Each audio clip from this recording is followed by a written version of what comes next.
اول حاجه اعرفكم بنفسي، انا باشمهندس عبد الله نصار في اعدادي هندسه جامعه اسكندريه. الحمد لله بعد ما كملت مسيرتي في التعليم الفني في مدرسه طلعت حرب عملت معادله الحمد لله ونجحت ودخلت هندسه جامعه اسكندريه. النهارده احنا نازلين نتكلم على مبادره انزل اشتغل، بنشجع كل الشباب اللي هم ينزلوا يشتغلوا سواء في فتره الدراسه او بعد التخرج. احنا معانا 106 مهنه، ال 106 مهنه شاملين كل المجالات سواء صناعي، زراعي، فندقي، تجاري.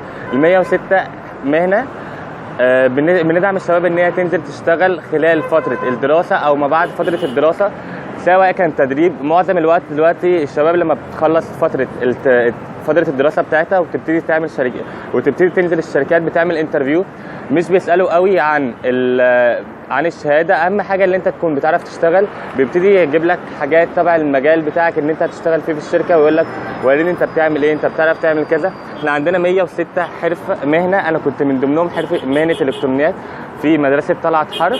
النهارده بنتكلم ان احنا ندعم الشباب اللي هي تنزل تشتغل خلال فتره الدراسه.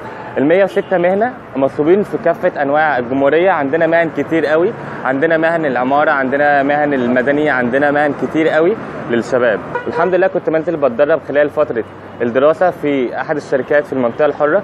بنشجع كل الشباب اللي هي تنزل تشتغل وتكافح ونحارب عشان نقلل عدد البطاله. احنا عندنا 106 مهنه في كل المجالات المختلفه، متوفر شغل كتير جدا. اسعى بس انت واعمل اللي عليك، ونشجع كل الشباب ننزل نشتغل.